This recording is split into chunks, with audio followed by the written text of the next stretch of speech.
Hello, viewers and followers of Gambia Center for Research and Policy Studies.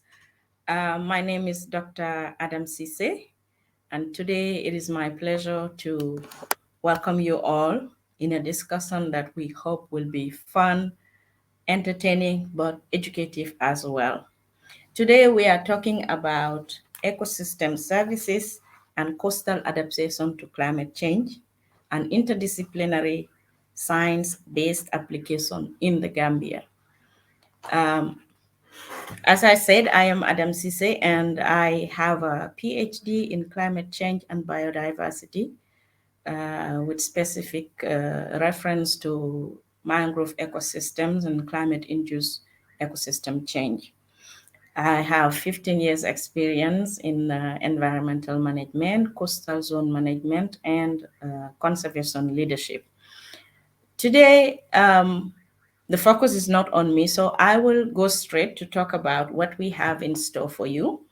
Our program today is going to be 1 hour, and during this 1 hour, we are going to have a short introduction, which I just did.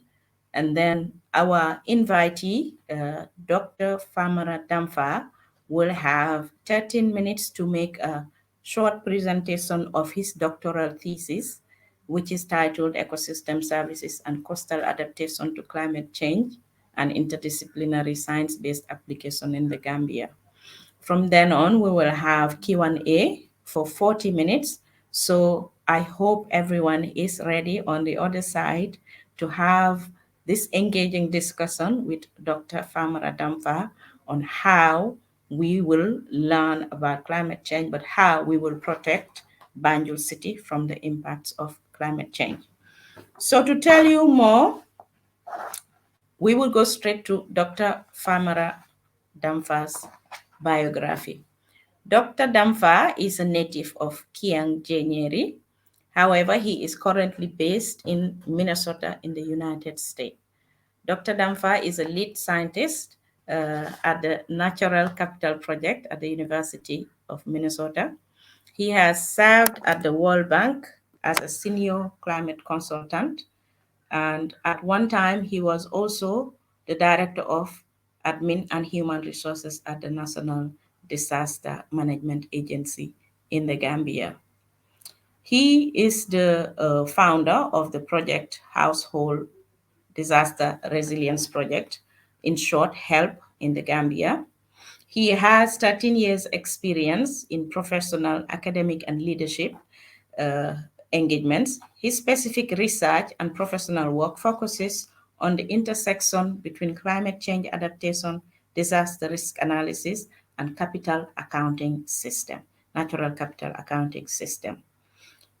Now he's focusing on forced displacement and international sustainable development, which is why he studied the topic I shared with you and how the scenario is in Gambia, in Banjul, in relation to climate-induced migration.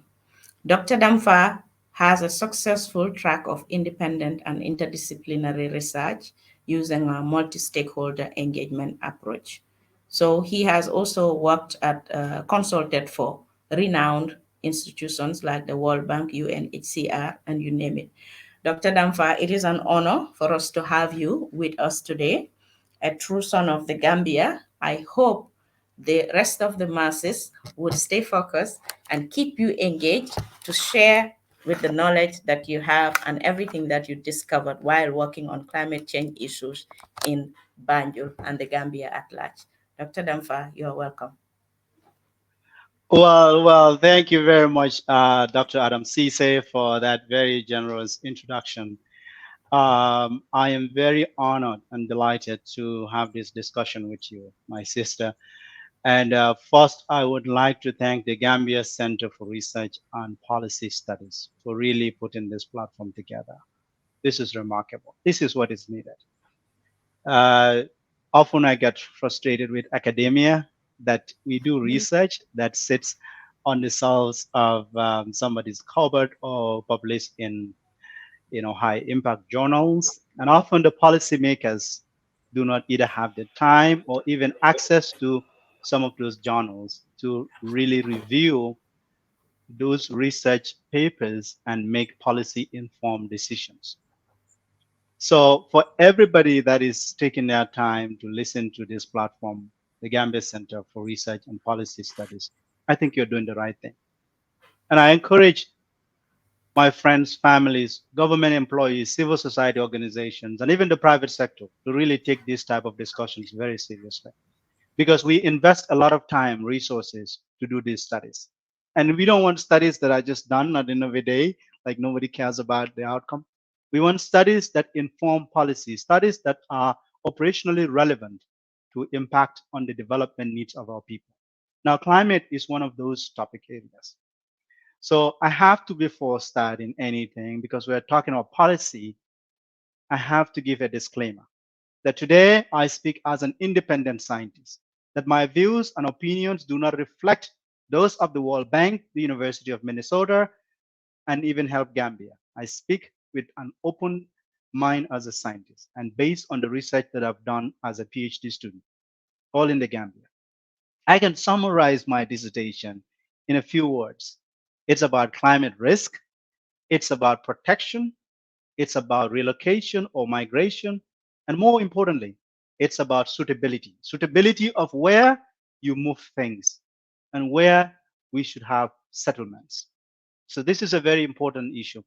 The dissertation itself will take days to talk about. Honestly, Dr. Cece and I were like, what do we do? How do we make this like very, you know, calm and open discussion that it's at everybody's level of understanding? And that's what we're trying to do here. So I'll try to be less jargon in my approach to this and less scientific and try to provide the basic information that everybody out there needs to understand the topic. The dissertation is about 4 chapters. Now, chapter 1 focuses on coastal adaptation, which is really a specific scenario that we look at when it comes to adaptation. I'll talk about that in a little bit. Chapter 2 is about city relocation strategy. That's so important. And I cannot emphasize the importance of this because it's Gambians that are telling us that we need a new capital city. And chapter 3 is about forest ecosystems because there is a direction towards which Gambians are eyeing, a direction where Gambians are thinking. If we're to build a new capital city, we need to put it in that location. And that is the location I said, that location needs to be seriously studied and understood. And that's why we have chapter 3. And chapter 4 brings the economy, tourism, and ecosystems together that talks about ecosystem, coastal ecosystem services, the value of something that has been unaccounted for in our system of national accounts. That is the essential services that ecosystems provide. In less jargon terms now, we call them nature's contribution to improving human well-being. Some will call them ecosystem services, but the same is the same concept. Now, because I have very few minutes to talk to you about each of these 4 chapters, I will give you an overview on the overall paper or work. And that is just showing the location of the country just for some of the audience that may not be, because the Center for Policy Research and Policy Studies is having impact across the continent of Africa. And in fact, outsiders are listening. So that's the position of the Gambia. That's where you can find us on the map.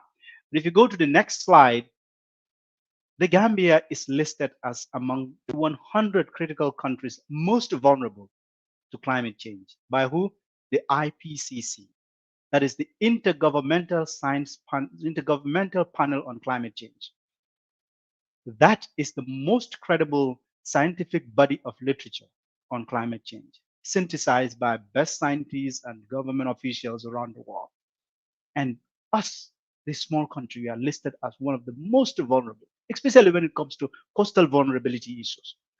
If you go to the next slide, you realize that in fact, the entire country of the Gambia, if we go by sea level rise as a climate risk, the entire country of the Gambia could be impacted seriously, especially along the coastline by sea level rise.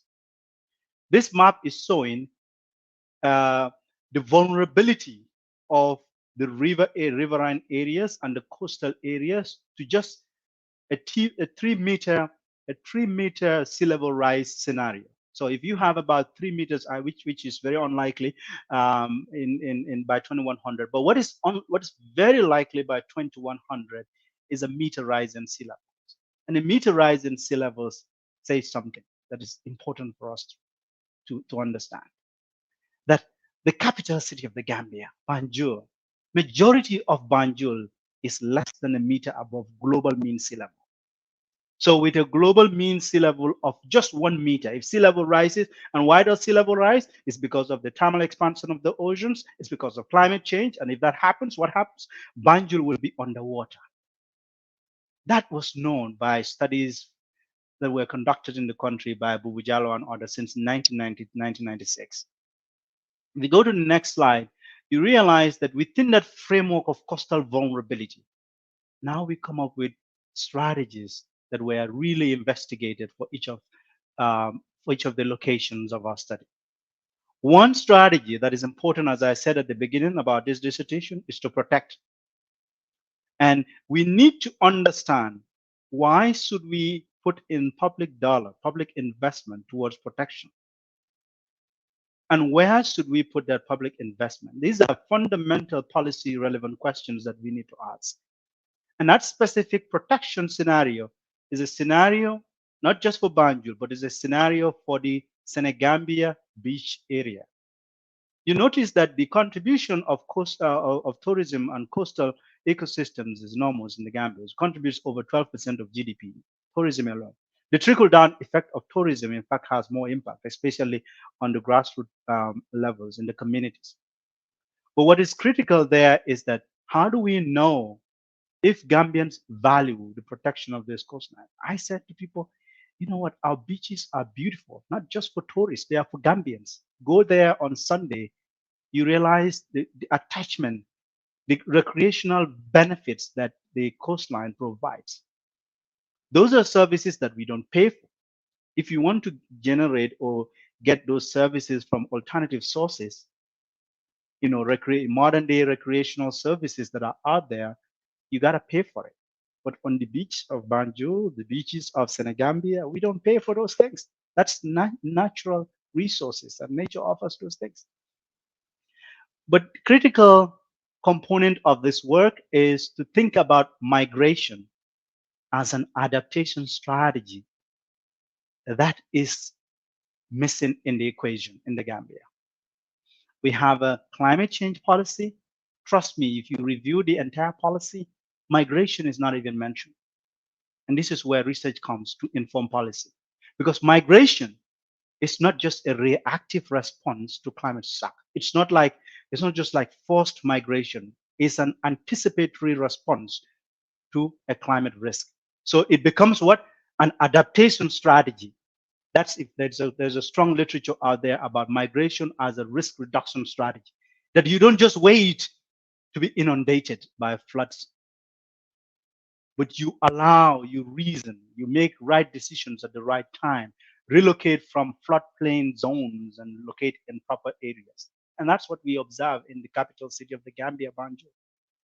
And then the other one is about managed retreat. How do we ensure that we manage the capital city to not be flooded? And then we're like, oh my gosh, where do we go from here? The smartest climate adaptation strategy that the Gambia could do is to relocate the capital. And that relocation has to go somewhere. Where does the relocation go? Chapter 3 of the dissertation talks about that. It talks about it uses different approaches to answer that question of where. One approach is to understand public opinion as to where the public thinks the capital city should be. And generally speaking, majority of Gambians, over 81% of Gambians, strongly agree that the Gambia deserves a new capital city. If you ask this group, where should the capital city of the Gambia be? They would say it should be in the West Coast region. Why the West Coast region? So we model public preference, we model public opinion, we also model public opinion on issues related to land cover change. Because remember, if you're moving a capital city, you're now dealing with land. What does that mean for a forest land area? What does it mean for agricultural land area? So therefore, it becomes critical to study, and we use spatial modeling with a multi-criteria decision-making approach to really go into the details of the point, to say that, okay, now this is what the public opinion says. What does the data say? These two must come to an agreement. Because if the public opinion is against the biophysical indicators that are fact, for example, elevation is factual information. We know the elevation level of the country from Banjul all the way to Basi. We know the land cover. We could model land. We could look at land cover change over time. We also know infrastructure that exists within this space. And what does that mean? So we have to look at socio-economic variables. We also look at biophysical variables, like I explained, elevation, topographic index, water flow, employment. We have to look at demography, where people reside, access to resources. And interestingly speaking, the results suggest something completely different. What the results suggest is that the most strategic location for the Gambia to put its capital city, if you take in biophysical data into consideration, not just public opinion, is Lower River region. And I'll tell you why.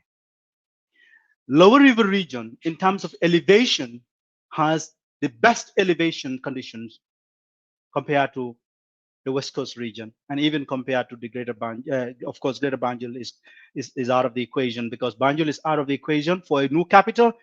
Serekunda area is out of the equation for a new capital. I'll tell you why. The cost of relocation is way more than the cost of putting the city in an alternative location. What I mean is that if you're to build a capital in the west, in Serekunda area, Greater Banjul in general, you have to move a lot of people from their current residence. You got to pay for that damage. The cost of relocation is very high. But it makes sense for people to think about West Coast. So public opinion is also relevant, because the public is making decision based on their information. The information the public understands is that, one, West Coast is a good location. Why? Because West Coast now, with the Greater Banjul area, accommodates about 60% of the Gambia's population. So accessibility becomes a critical element there, right? But what else becomes critical in the West Coast region that we need to understand is the ecological damage. I will tell you, in several chapters of this dissertation, you realize that West Coast region has today over 65% of the Gambia's rich forest, good forest conditions all exist within the West Coast region. The threats to the forest cover is so eminent because of several reasons. Real estate proliferation that is happening. We're cutting down all the trees there. Expansion, some of this expansion is, of course, community-based, but also we have also seen examples of expansion of infrastructure that is government-led. The new conference center is an example of a forest decimation, destruction of ecosystem in the name of development. This is what happens. This is why the model suggests that if you put the capital city of the Gambia in the West Coast region, what you realize is an ecological disaster. And it still becomes an ecological disaster, even if we don't put the capital city, but if we're reluctant to actually protect the remaining forest cover in the country. It all exists in the West Coast region. Our land use change, the land use policy has to take that very seriously. The carbon, what we model is not just the biodiversity loss, but we also model ecosystem service benefits that would be lost if we destroy the forest cover in the West Coast region. And that is the carbon sequestration. The carbon stock of the West Coast is worth over $11 billion if we conserve it today. But if we don't, we lose over 11 billion US dollars in few years with the destruction that is ongoing in the area right now. So I know that the slides I'm tempted to stop to like go into the details of some of the issues without actually going slide by slide, because I have this at the back of like I don't have this, I don't need the slides for this. But the point is that I am going to relax here and just have Dr. Cisse and I have a really interesting more conversation into some of these issues. And Dr. Cisse, thank you very much for spending your time to go through these long chapters of dissertation work. But I know after you reading this work, you have really important questions. And sometimes when I get into the topic, I just focus on one of the issues. And then there are all these important elements that are important to discuss. So I want to pause there and allow you to take charge of this discussion, Dr. Cisse. Thank you very much. And we can put the slides down. We can have this conversation without slides. I think it will be really good. Thank you. Thank you so much, Dr. Dampha, for that enthusiastic and straightforward presentation. This is what Gambia needs for us to do our research and bring it back home. This is what we were used to stand on. After being independent for how many years now, it is time for us to start for our living standards and our thinking mentality to reflect that. I know maybe most of our audience has not had the chance to go through the entire thesis, but I did, and I think there are a lot of interesting points for conversation, which the public would be very eager to know more about if you bring it to light. So I am urging everyone that's in the audience, everyone that's watching, please type in your questions and we will take them along as we continue this interesting dialogue with Dr. Dampha. In your chapter one, which you entitled Assessing the Risk of Climate and Environmental Migration, Islanders' Response. There are a lot of things. I could say everything is captivating, but there are a lot of things that stand out. And I would really love for you to elaborate on them so that everyone that's watching will go home with something. And especially our policymakers, those in the government offices, those in the agencies that are implementing these recommendations, I want us to have a discussion that convinces them that this is actually very practical. So I pointed out, I highlighted a few things. You spoke about net out migration, that it is caused by environment and climate, not economic. Can you elaborate a bit more on this? Because when you look at different groups of these multinational workers, most of them think in terms of money. How can you elaborate on that and try to make it make an economic sense to them? Is there a way that you can elaborate a bit more on that? What may be the economic implications and so on?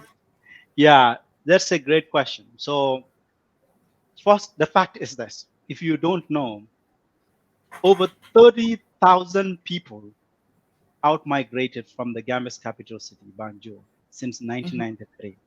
This is equivalent to 375 households. This is census data. That's not Yeah. even, that's census data I'm saying here. Mhm. Mhm. Because of the census data, we need to understand why, what are the drivers of migration. And to understand the drivers of migration, we have to minimize the bias, not to go into the research with climate at the back of our mind. We went into the research to understand the, the various drivers of migration: economic drivers, social drivers, psychological Mhm. reasons, as well as environmental and climate reasons.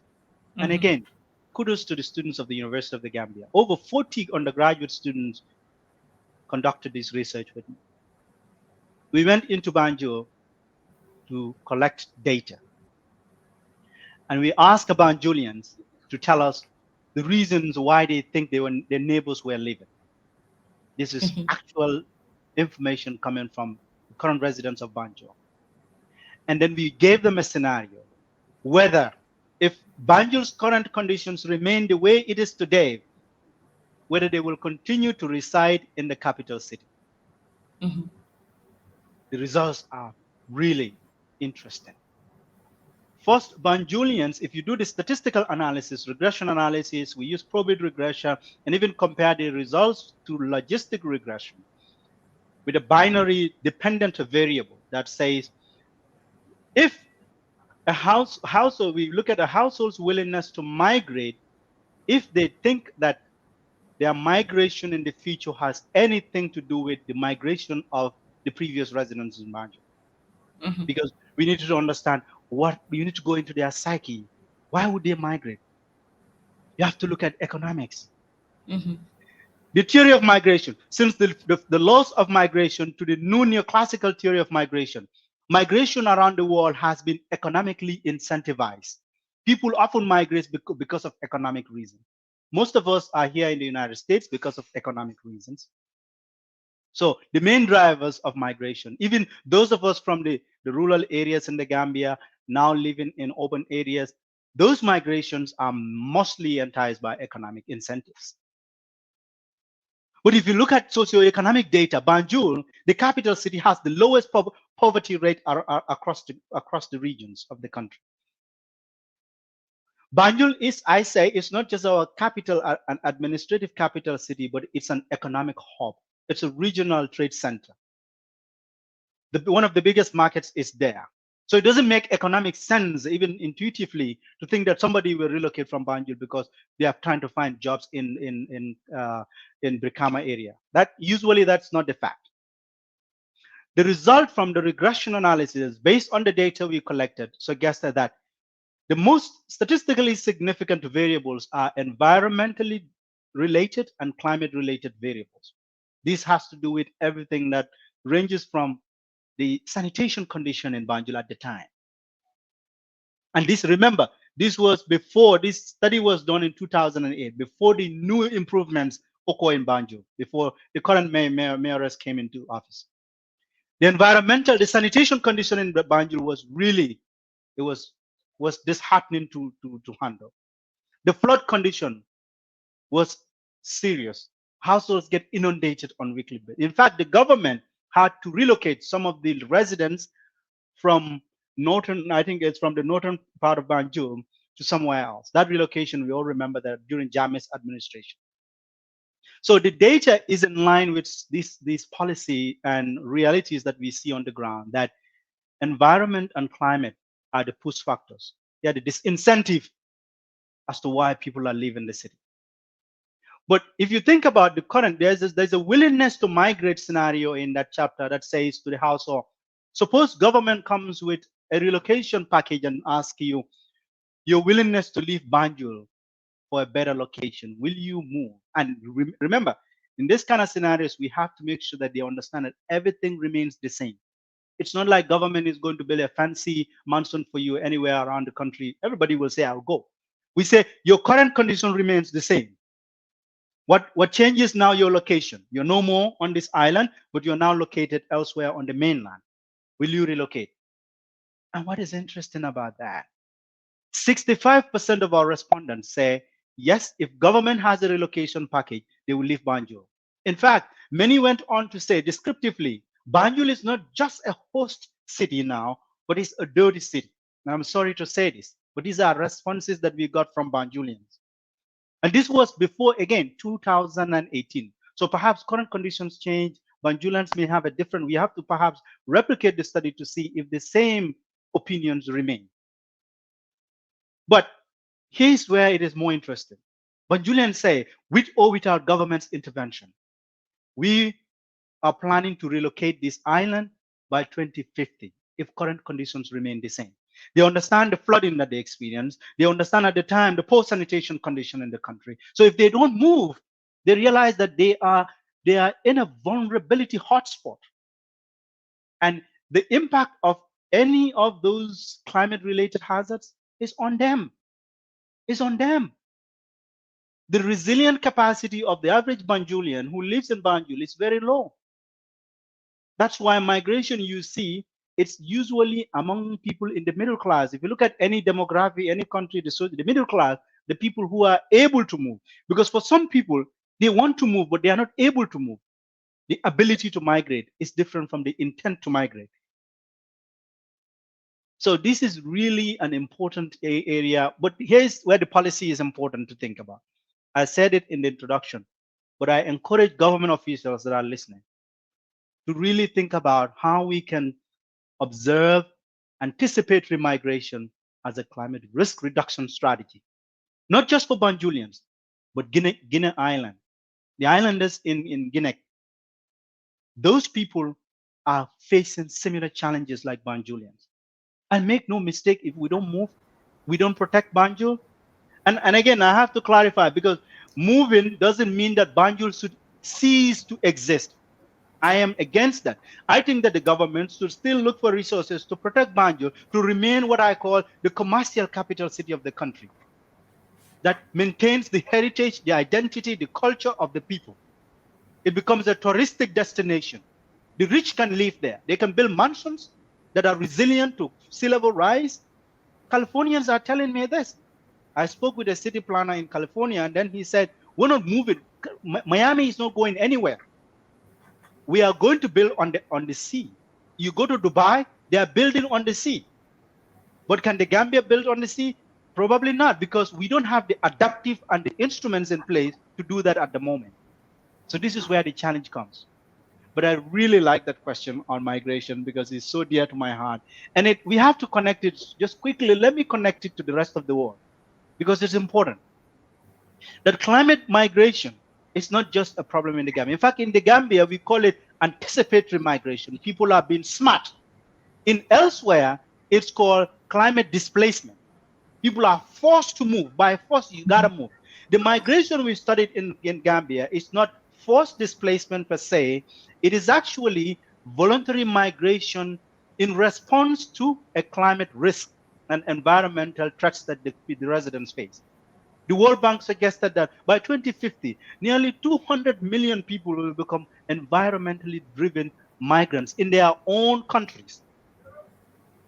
And over 80 million of those people will come from sub-Saharan Africa.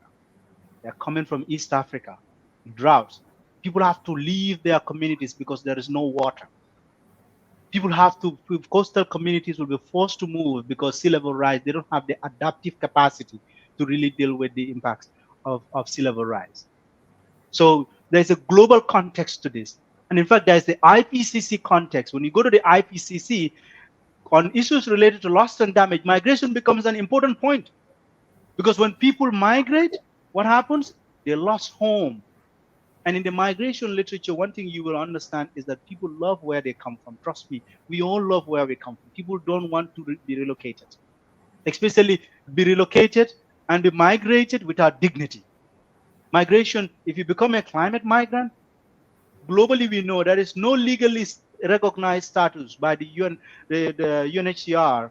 If you look at the Geneva Convention, environmental drivers are not a reason as to why someone should claim the refugee status in any other country.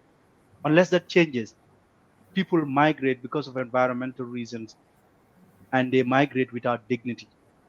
And the places they go, they suffer because they don't even have status to start with. They become unemployed, they are stigmatized, and it's so disheartening. So this is a very important local and global and African topic for us to take very seriously. I'll stop there. I know you have like many other questions, but I'll stop there. Thank you. I see the spirit of climate justice coming Yes, through. Thank you so much, Dr. Dampha, for that in-depth response. I know our Gambian brothers and sisters at home here are listening, and I am sure they would come to you for more when they want to practicalize these recommendations. We have some questions and comments in the chat. There is one Lamin Jaju. Congratulations, Dr. Dampha.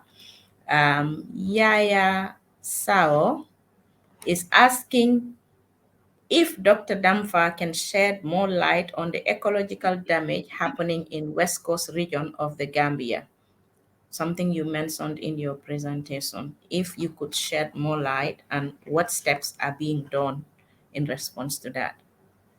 that's a great question. Yeah. And yeah, shout out to you and the team. Yeah, is an incredible young person who is leading change in this space. If it is the right Yaya that I know, he's actually helping to restore the deforested areas, the degraded land areas in West Coast and around other locations. And shout out to him and the Help Gambia team for doing the same, and all other civil society organizations that are leading the change. Why is it an ecological disaster? It is. Chapter 3 of the dissertation went into this topic. Because when chapter 2 says, Gambians say, we want the capital city of the Gambia to be in the West Coast region, then I said to myself, we got to understand the ecological impact of that. And what we detected, we did a change detection study using remotely sensed data, satellite data at 30-meter resolution, Landsat data. And what we detected between 1985 to 2020, over 20,000 hectares of land area was deforested in the southwestern region of the country, which includes the West Coast region, and then going from Sarakunda all the way to the end of the West Coast, the Greater Banjul area. This is more than 20,000 hectares of land converted from forest to what? We all know the answer: settlements. Settlements. The urban expansion that we see in the country is happening without any regards or concern for environmental conservation or protection, biodiversity protection. You are a biodiversity expert, doctor, here. You realize the biodiversity impact. Even the monkey park, our friendly monkeys in the monkey park Yeah. are being relocated, or really their Displaced. habitat has been displaced. They've been displaced and their habitat has been destroyed in the name of what? Building a new conference center. And the environmental group in the Gambia, the Environmental Alliance, fought really hard, including Help Gambia and other teams. They fought really, really hard to make sure that the American embassy that was claimed to also take the rest of that space did not happen. Because if that happens, the monkeys wouldn't have any place to go. They're so helpless monkeys. Can we think about the right of the known humans? The monkeys, they have right to existence. Yeah. Where the policy comes is the Department of Forestry, the Department of Parks and Wildlife. And in chapter 3, I gave 3 scenarios as to what the future in the West Coast will look like. We have the business as usual scenario. If current trends continue, how West Coast will be by 2050. You know what will happen? From about 25% of land area that could be protected will all be lost to about 10% of forest cover will remain in West Coast. A 15% reduction, percentage point reduction. Where the problem is, why do you even have that 10%? That is to say, if government policy remains the same, that our protected areas remain protected, but that is not even the future that we see. We saw a protected area, a gazetted land area that was impacted because of the name of building a conference center. The second scenario is this scenario. Suppose the Gambia government got lost and damaged finance from the United Nations to say your capital is inundated. And we have a very good and a very interesting, a compelling case to benefit from the lost and damaged finance just because of the vulnerability nature of our capital. If we have money, the United Nations says we have this package for the Gambia to build a new capital city. If we put the capital city in the West Coast region, I'll tell you, that land area from business as usual of 10% being kept, it will now come to 5%. And that 5% is also looking at some of the protected areas that exist in the West Coast.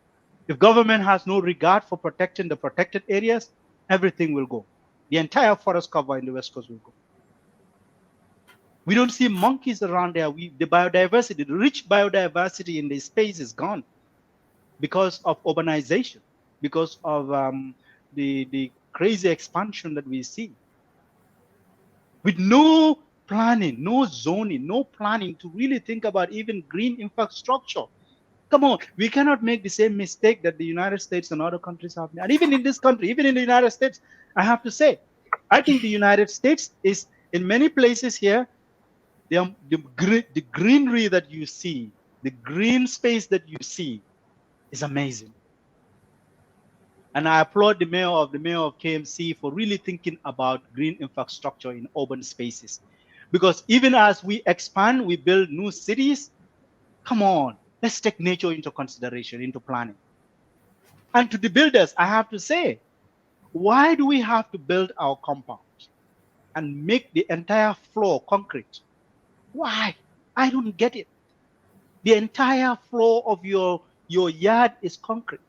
It's impervious surface. The water cannot percolate to recharge our groundwater aquifers. What we are doing, we are contributing to flooding. If you build a house in the West Coast region, you concrete the entire floor that you have, you are contributing to the flood risk in the area. What has happened? Water cannot go, it cannot percolate, it cannot recharge the groundwater aquifers.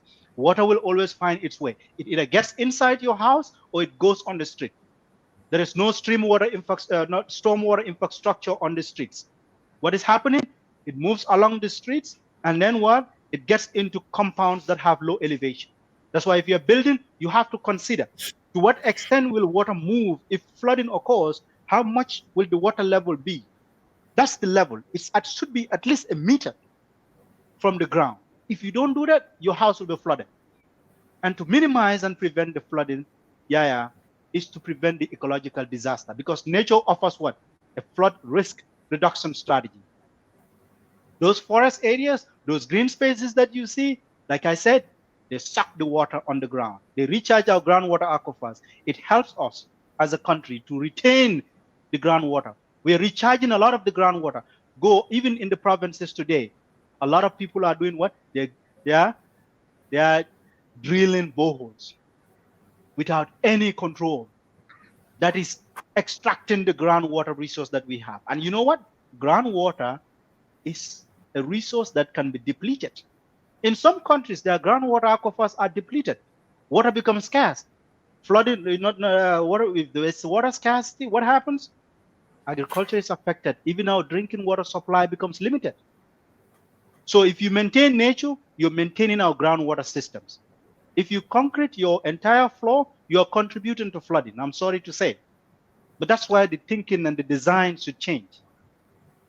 So I'm going to stop Yeah. there because I know there are many other questions here to respond to. Yeah, we have a few. Thank you, Doctor, for that detailed response. I think this is what we've been looking for. Someone who would point out the bottlenecks and what we can do about them. And I am exceptionally happy you spoke about infrastructure because I did note down somewhere where you said you recommend hard engineering solutions for Banjul. And we have seen certain projects here that have brought some problems related to installation of infrastructure. And with the new phenomenon of building with nature, what do you suggest these hard engineering solutions would look like for the future of Banjul? And if that phenomenon could be applied to, say, uh, what the majority agrees on, moving it to West Coast region, is that something practical and in alignment with your hard engineering recommendations? That's a great question, Dr. Cisse. The solution is a hybrid solution. But the nature of flooding in Banjul is is hard infrastructure take precedence. Because you see why I said Dubai is building on they're building cities on the ocean. Miami is doing similar things. That's hardcore engineering solutions. But even the engineering solution now has to integrate what we call nature-based solutions. Mangroves, you study mangroves. Mangroves contribute to flood risk reduction. If we want to protect Banjul, it's a hybrid solution. It is gray plus green infrastructure. We call it hybrid solution. The gray is the concrete, the design, the engineering work that engineers are great at. In Banjul's case, it has to be revetments and seawalls and stuff like that.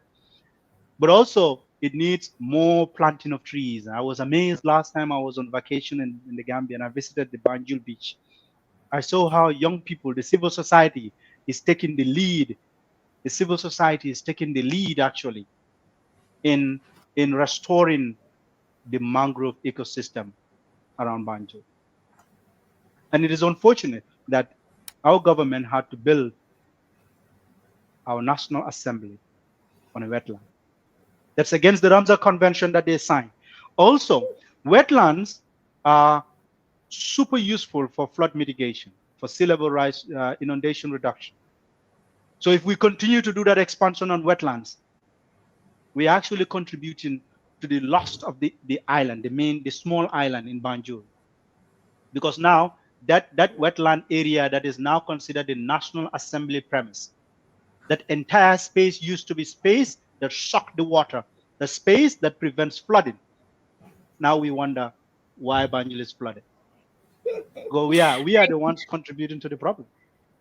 Yeah, So absolutely. really, hard and soft engineering is critical. And hard and soft engineering, not just along the coastline, but the stormwater infrastructure in the city of Banjul. The drainage system, the sewer system that existed in Banjul existed for a very long time, since almost colonial days or so. It's very like at least the First Republic. Now, that was a time when, even if you look at this, the remote sense images, Banjul was greener than it is today. So that means that Banjul used to have the sponge, the natural sponge, to really suck that water and then prevents flooding. But now we are putting concretes everywhere. We are building roads everywhere. We're not thinking about drainage systems.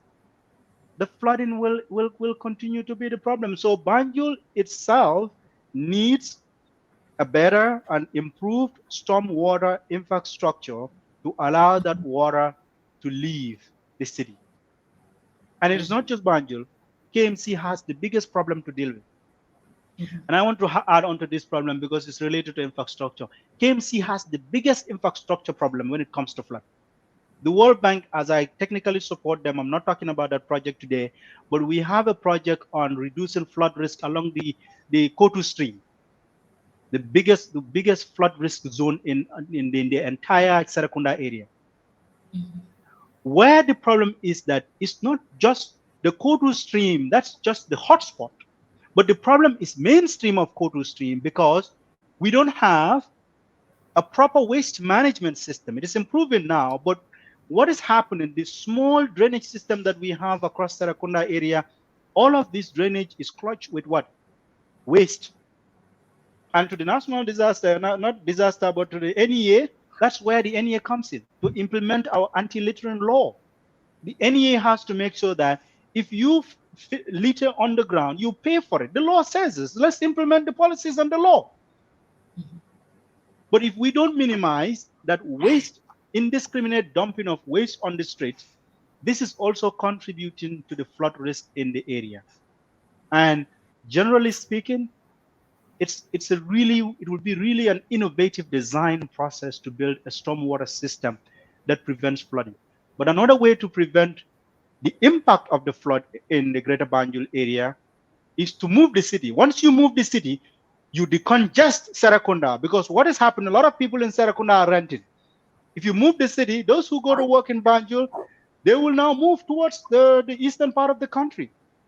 Serakunda will be decongested. The 20% of the Gambia's population that moved in the last 3 decades to the combo areas will all go back.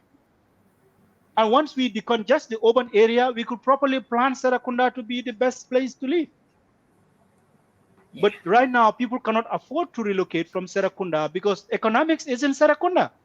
The markets are there, the access to jobs are in Serakunda, so people stay there. So you see, these are all interconnected. You have to think about, if you do X, what happens to Z? You know, that's why we use a multi-criteria to really think about everything in space is connected. Yeah. That's the toddler's law of geography that we know. Everything in space is connected. And the more we understand that connection, the better for the environment. Thank you so much, Dr. Dampha. Really insightful. And I'm happy that you talked about the drainage system and all that. I am sure your former office, disaster management agency, would like to contact you again and see, because I do recall several multi-sectoral meetings where we're talking about the 7 disaster hotspots in the Gambia, and Banjul was on that list. So you Yeah. had Banjul, Basse, Bansang, and several other places. And the job was not just to try and build drainage systems for Bansang, for example, and stop there. So this Yeah. is a wake up call and see where that ended up and where the National Task Force ended things and how they can pick it up again. So Yeah. I'm glad that you brought this up.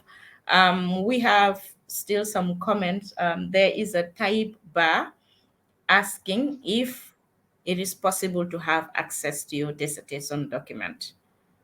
Yeah. It's online. It's online. I can send it to you, Mr. Bar. Taib. Yeah, if It's a good if friend. it is on open access, maybe you can copy the link and put it in the chat, or Yeah. GCRPS I will do that. background support can do that. That will I'll, help. I'll do that now. Yep. Okay, We thank you. can go to the next question. Thank you so much. So we have said a lot about chapter one, and I did also note a little bit about chapter two, chapter three, and four. Even though we are a bit short of time, we will look at another comment. And yeah, you've put in the link for your Yep. thesis.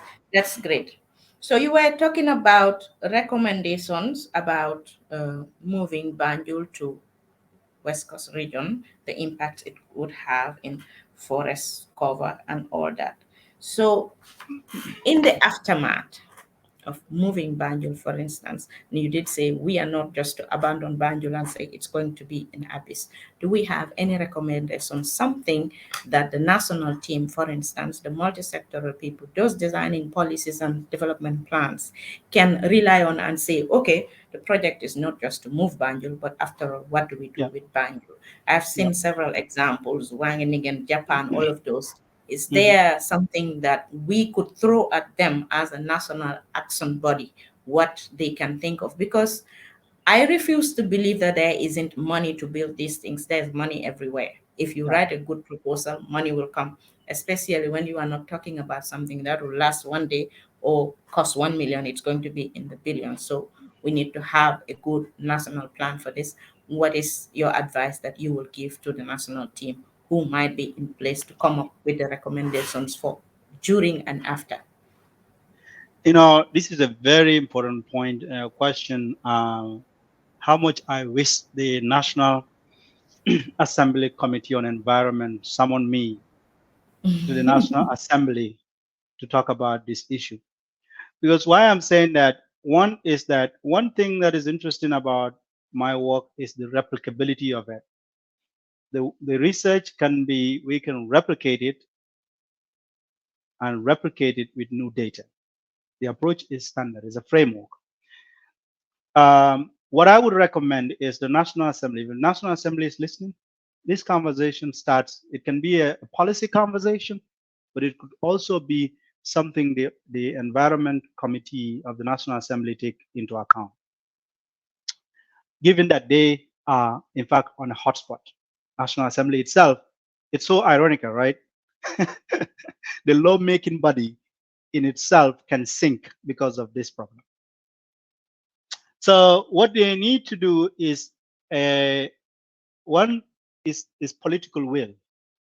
Is the when Jame was in office, I remember Famara Drame and others did studies, but Bujalo, the former minister Pa Osman, this was on top of the political agenda. That this issue of the Gambia needing a new capital city is being in the reports that were done by a consulting work in the Gambia, where I support is the identification of where should it go and where should it not go. That's where I contribute more. Now, if the political will is there, then it's a question of the cabinets instructing the Minister of Environment to say, can we put all heads together to mobilize resources and start the design? Maybe before even the design, we should start the national consultation. If we can do a nationwide consultation to go around the country and ask similar question like I did, right? I'm sure majority of Gambians will answer the question similarly that yes, we deserve not just a transformational city, but we need a green and a resilient city. a city that can stand the test of climate disasters. And to do that, it's policy taking the lead. The Ministry of Environment now taking the lead, doing the national consultation, involving the National Assembly, looking for all resources, and involving the Minister of Finance on climate finance accumulation around the world.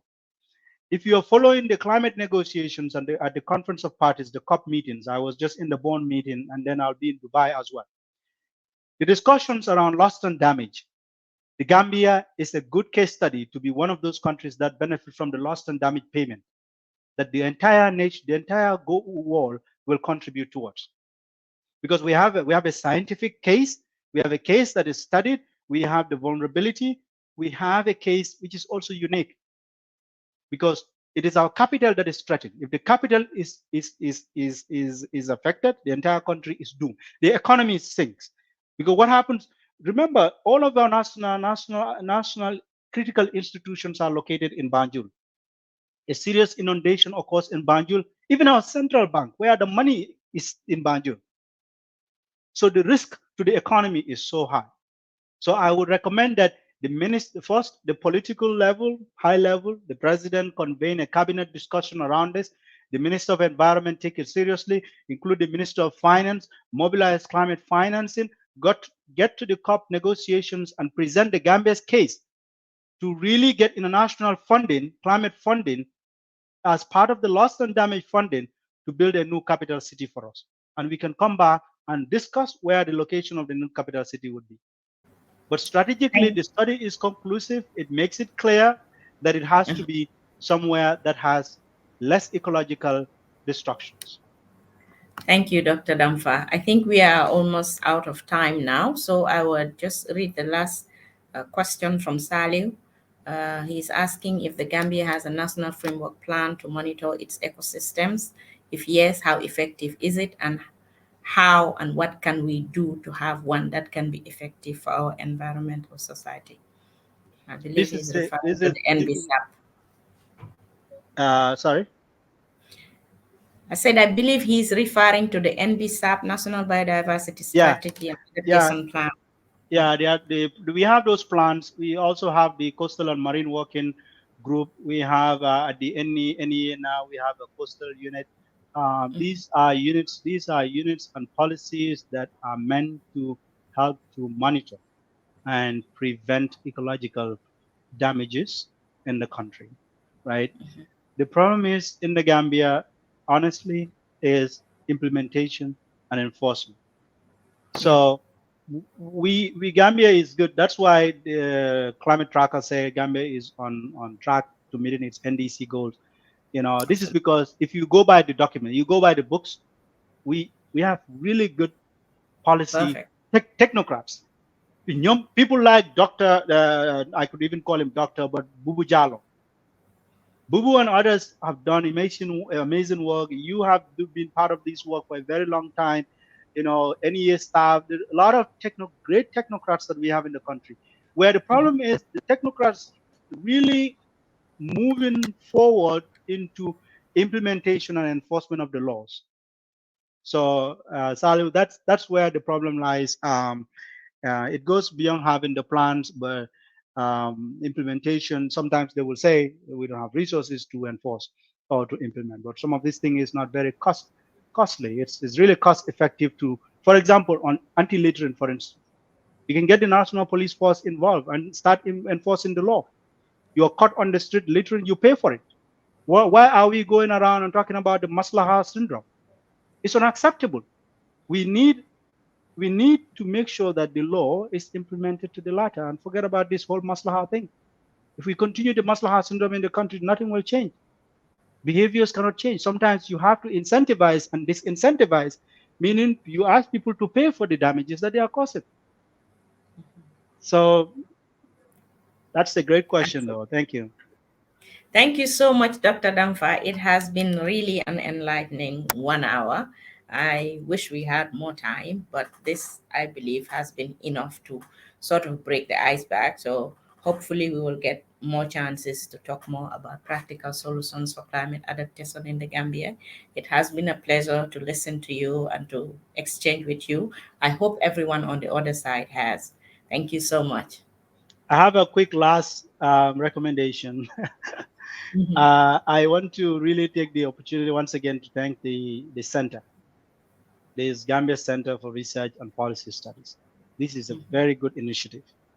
And I also want to challenge us scientists and researchers to find more innovative ways to really communicate our science to inform policy, and Absolutely. to really find opportunities to collaborate. I know we're all busy, it's very true, but let's find ways to collaborate and keep this conversation going and do more research. There's a lot of data gaps in the Gambia, a lot of Mhm. research gaps that needs to be studied. And for you listening, if you're going through a master's program or a PhD program, hey, you're on the right track. So just want to encourage everybody to like take their education very seriously. Like I came from one of the poorest villages in the country.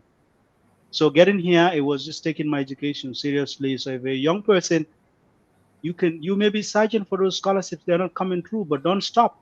Keep going. Mhm. The opportunity will come, and then we will maximize our efforts, and then we'll change the country. And sometimes we let's do away with this mentality that if you're not in the country, you cannot impact change. It's wrong. No, that's I've wrong. been I've been influencing change. I've been contributing in different ways and different means.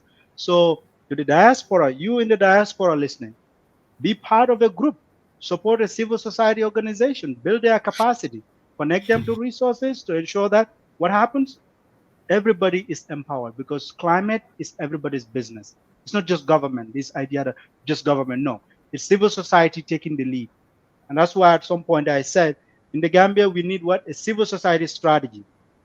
And I want anybody listening to help me push that agenda.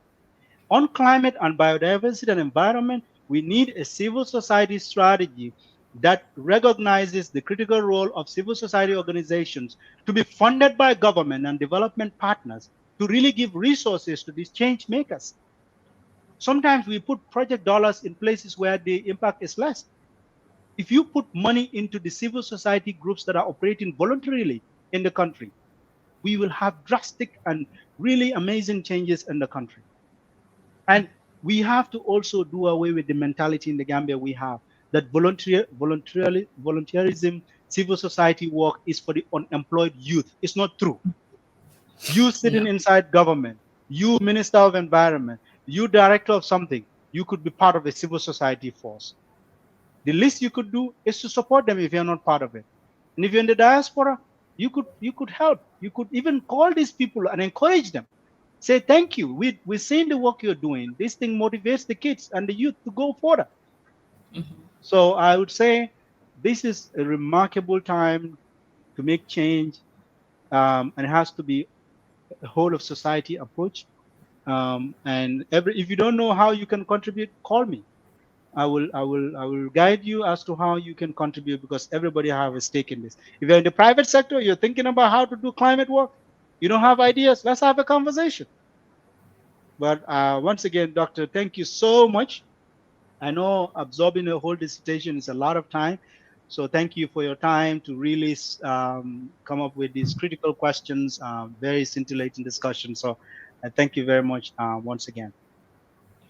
Thank you, Doctor. Thank you for the time, and thanks to GCRPS for this platform. It is something needed.